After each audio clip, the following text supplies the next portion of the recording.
নমস্কার বন্ধুরা, আজকে আমার এই ভিডিওটি যে যেখান থেকে দেখছেন আশা করি সবাই সুস্থ আছেন, ভালো আছেন। আজ আমি আপনাদের সাথে শেয়ার করে নেব একেবারে অনুষ্ঠান বাড়ির স্টাইলে ফুলকপির রেসিপি। এই স্বাদ এবং ঘ্রাণ দুটোই একেবারে অনুষ্ঠান বাড়ির থেকেও কিছু কম হবে না, এতটাই সুস্বাদু এই ফুলকপির রেসিপিটা। তো ফুলকপির রেসিপিটা দেখার জন্য পুরো ভিডিওটা দেখবেন, তাহলে ভালো লাগবে, স্কিপ করবে না। আমি যেভাবে আজকে ফুলকপির রেসিপিটা আপনাদের সাথে শেয়ার করছি, আশা করছি আপনাদের ভীষণ ভালো লাগবে। আর যদি ভালো লেগে থাকে তাহলে অবশ্যই ভিডিওটিতে একটি লাইক দিয়ে ভিডিওটি কন্টিনিউ করবেন। আর নতুন নতুন বন্ধুরা চ্যানেলটিতে সাবস্ক্রাইব করে বেল আইকনটি প্রেস করে দেবেন। আমি ফুলকপির রেসিপিটা বানানোর জন্য এখানে একটা মাঝারি সাইজের ফুলকপি নিয়েছি। আর ফুলকপিটাকে বেশ ছোট্ট ছোট্ট ডুমো ডুমো করে কেটে নিয়েছি। এবারে ফুলকপিটা কেটে নেওয়ার পর আমি এখানে একটা বড় সাইজের আলু নিয়েছি। আর আলুটাকেও ঠিক ডুমো ডুমো করে কেটে নিয়েছি। আলু আর ফুলকপি দুটোই আমি কেটে নিলাম, কারণ আলু আর ফুলকপিটা না কেটে নিলে রেসিপিটা করা যাবে না। তার জন্য আলু আর ফুলকপিটা বেশ ভালোভাবে কেটে নিয়েছি। কেটে ধুয়ে পরিষ্কার করে নেব। এরপর আমি একটা মশলা রেডি করে নিচ্ছি। আর মশলাটা রেডি করে নেওয়ার জন্য আমি এখানে এটা মিক্সিং জার নিয়েছি। আর তার মধ্যেই দিয়ে দিয়েছি 1 চামচ সাদা তিল, 1 চামচ কাজু, আর দিয়েছি 1 চামচ চিনেবাদাম, আর একটা মাঝারি সাইজের টমেটো দিয়েছি। দিয়ে সামান্য একটু অল্প জল দিয়ে আমি এটা পেস্টটা রেডি করে নেব। আর এদিকে ফুলকপি, আলু আর কড়াইশুঁটি আমি সব পরিষ্কার করে ধুয়ে নিয়েছি, আর কড়াইশুঁটিগুলোকেও ছাড়িয়ে রেডি করে নিয়েছি। এরপর চলে এলাম গ্যাসেতে।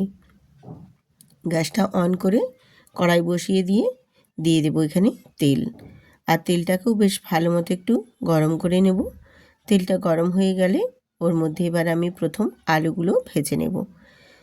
আলু আর ফুলকপি দুটোকেই বেশ ভালো করে কিন্তু ভেজে নিতে হবে। তো আলুটা খুব বেশি আমি ভাজবো না, হালকা করেই একটু নাড়াচাড়া করে ভেজে নেব। হালকা করে একটু দুটো পাশ কালার ধরে আসলেই আমি নামিয়ে নেব। আর তার আগে দিয়ে দেব এখানে নুন আর হলুদের গুঁড়ো দিয়ে আমি আলুগুলোকে ভেজে নেব। তাহলে আলুর কালারটাও বেশ সুন্দর আসবে। আর আলুটা নুনটা দিয়ে দেওয়ার ফলে আলুটা মোটামুটি খুব তাড়াতাড়ি নরম হয়ে সেদ্ধ হয়ে যাবে, আর আলুর কালারটাও বেশ সুন্দর আসবে। আলুগুলো ভেজে তুলে নিয়েছি। এরপর আমি ওই তেলের মধ্যেই দিয়ে দেব ফুলকপিগুলো। ফুলকপিগুলো দিয়ে আবারও আমি নাড়াচাড়া করে হালকা করে একটু ভেজে নেব। ফুলকপি মোটামুটি একটু লালচে লালচে করে ভেজে নিলেই বেশ ভালো লাগে। আমি রূপা, ব্লগ সুইট রূপা চ্যানেলে আপনাদের সবাইকে স্বাগত জানাই।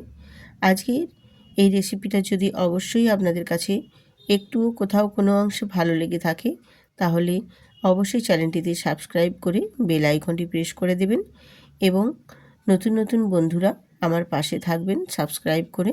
ভিডিওটিতে একটি লাইক দিয়ে সুন্দর করে কমেন্ট করবেন, এবং বন্ধুদের সাথে শেয়ার করার মতো মনে হলে তাহলে একটি শেয়ারও করে দেবেন।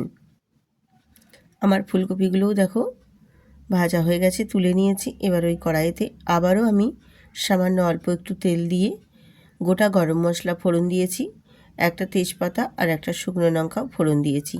দিয়ে একটু নাড়াচাড়া করে ভেজে নিয়ে আমি এখানে যে মশলাটা পেস্ট করেছি সেই পেস্ট মশলাটা এখানে আমি ওই তেলের মধ্যেই দিয়ে দেব। এখানে আমি মশলা হিসেবে কি কি ব্যবহার করেছি সম্পূর্ণটাই আপনাদের আগে শেয়ার করে দিয়েছি। ওই মশলাটাই এখানে আমি অ্যাড করে দিলাম। এবারে আমি মিক্সি ধুয়ে একটু সামান্য জলও এখানে অ্যাড করে দিলাম। দিয়ে মশলাটা বেশ ভালো করে একটু নাড়াচাড়া করে কষিয়ে নেব। আর এটা এই ফুলকপির যে রান্নাটা একেবারেই কিন্তু ঘরোয়াভাবেই আমি আজকে এই রান্নাটা আপনাদের সাথে শেয়ার করছি। আর এর স্বাদ আর ঘ্রাণ একেবারেই কিন্তু অনুষ্ঠান বাড়ি থেকে একটুও কোনো অংশে কম হবে না। ভীষণ সুন্দর টেস্ট লাগে খেতে, এবং এর স্বাদও হবে ভীষণ সুন্দর। এখানে মশলাটা কষিয়ে নেওয়ার সময় আমি এখানে গুঁড়ো মশলা আর নুন স্বাদ মতো একেবারে দিয়ে দেব। গুঁড়ো মশলা হিসেবে এখানে ব্যবহার করেছি হলুদের গুঁড়ো আর কাশ্মীরি লঙ্কার গুঁড়ো, আর দিয়েছি একটা কাঁচা লঙ্কা আর স্বাদ মতো পরিমাণ মতো নুন দিয়ে খুব ভালো করে কিন্তু আমি এটা কষিয়ে নিচ্ছি। বেশ ভালো মতোই কিন্তু একটু কষিয়ে নিতে হবে যতক্ষণ না মশলার গা থেকে তেলটা ছেড়ে বেরিয়ে আসছে। মশলার গা থেকে দেখো তেলটা ঠিক ছেড়ে বেরিয়ে আসছে, কালারটাও আস্তে আস্তে খুব সুন্দরভাবে রেডি হচ্ছে। ঠিক এই পর্যায়ে এখানে আমি দিয়ে দেব হাফ চামচ কাসুরি মেথি। কাসুরি মেথিটা দিলে এর স্বাদটা আরও সুন্দর বাড়িয়ে তুলবে। আর কাসুরি মেথির যে স্বাদটা বা ঘ্রাণটা এই ফুলকপির রেসিপিটাকে আরও অপূর্ব সুন্দর করে তুলবে। এরপর আমি এখানে ভেজে রাখা দিয়ে দিলাম আলু আর ফুলকপি। আলু আর ফুলকপিটাকেও একটু ওই মশলার সাথে ভালো করে কষিয়ে নেব। এইরকমভাবে কষিয়ে নিলে মশলাটা ফুলকপি আর আলুর মধ্যে খুব ভালো মতো একদম ঢুকবে আর মশলাটার সাথে ফুলকপি আলুটাও খুব ভালো করে কষানো হবে।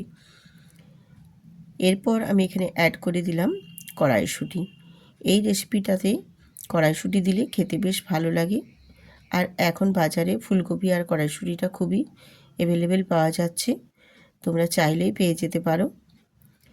দিয়ে আমি খুব ভালো মতো একটু কষিয়ে নেব, নাড়াচাড়া করে বেশ ভালো করে কষিয়ে নিতে হবে। কষানোটা ঠিকঠাক হলে যে কোনো রেসিপির টেস্টটাও বেশ সুন্দর আসে।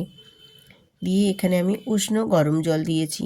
উষ্ণ গরম জল দিয়ে মশলাটা বেশ ভালো করে একটু নাড়াচাড়া করে আমি এবারে একটা ঢাকনা দিয়ে ঢেকে দেব, যাতে করে একটু আলু আর ফুলকপিটা সেদ্ধ হয়ে যায়।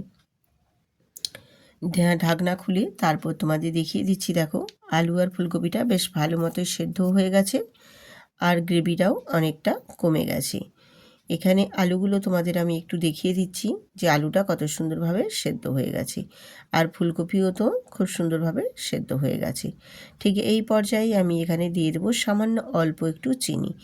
এই ফুলকপির তরকারিটাতে চিনিটা কিন্তু অতি অবশ্যই দেবেন, কারণ চিনিটা দিলে মিষ্টি হবে না কিন্তু খেতে ভীষণ টেস্টফুল হবে। এই ফুলকপির রেসিপিটা এটা ভীষণ সুন্দর লাগে, একেবারে অনুষ্ঠান বাড়ির থেকেও কিছু কম লাগবে না, খেতে ভীষণ সুন্দর। গরম ভাতের সাথে সাথে রুটি, পরোটা, এছাড়া পোলাও, ফ্রায়েড রাইসের সাথেও কিন্তু খেতে ভীষণ অপূর্ব সুন্দর হবে। এই রকমভাবেই যদি ফুলকপির রেসিপি বানিয়ে নাও। আর এতটাই সুগন্ধ বা ঘ্রাণ ছড়িয়েছে এই ফুলকপির রেসিপিটা, একবার না বানালে বুঝতে পারবে না বন্ধুরা। আমি একটু ঢেকে দিয়ে গ্যাসটা অফ করে স্ট্যান্ডিং টাইমে রেখে দিয়েছিলাম। তারপর কালারটা দেখো কত সুন্দর এসেছে এবং গ্রেভিটাও দেখো কত সুন্দর বসা বসা হয়েছে। ঠিক এই রকমভাবেই এই ফুলকপি আলু মটরশুঁটির রেসিপিটা বানিয়ে নেবেন, অপূর্ব স্বাদ। বাড়ির সবাই খেয়ে কিন্তু প্রশংসা করবেই করবে, উপরন্তু কিন্তু আঙুল চেটে খেতেও বাধ্য হবে। এরকমভাবে বানিয়ে নিলে এর স্বাদ এবং ঘ্রাণ দুটোই কিন্তু ভীষণ সুন্দর হয়। গরম ভাতের সাথে সাথে রুটি পরোটাতেও কিন্তু আপনারা ভীষণভাবে এই ফুলকপি আলু মটরশুঁটির রেসিপিটা পছন্দ করবেন। ভীষণই সুন্দর এবং সুস্বাদু। আজকের এই ফুলকপির আরও কড়াইশুঁটির রেসিপিটা যদি তোমাদের ভালো লেগে থাকে তো বন্ধুদের সাথে শেয়ার করে অবশ্যই চ্যানেলটিতে সাবস্ক্রাইব করে বেল আইকনটি প্রেস করে দেবেন। আবার আসবো এই রকম নিত্য নতুন আরও অনেক অনেক রেসিপি নিয়ে আপনাদের মাঝে। তো যদি আমার এই রেসিপি ভালো লাগে তাহলে এরকম নিত্য নতুন রেসিপি পেতে চাইলে চ্যানেলটি অবশ্যই সাবস্ক্রাইব করবেন। আবার আসবো, আজ এই পর্যন্তই।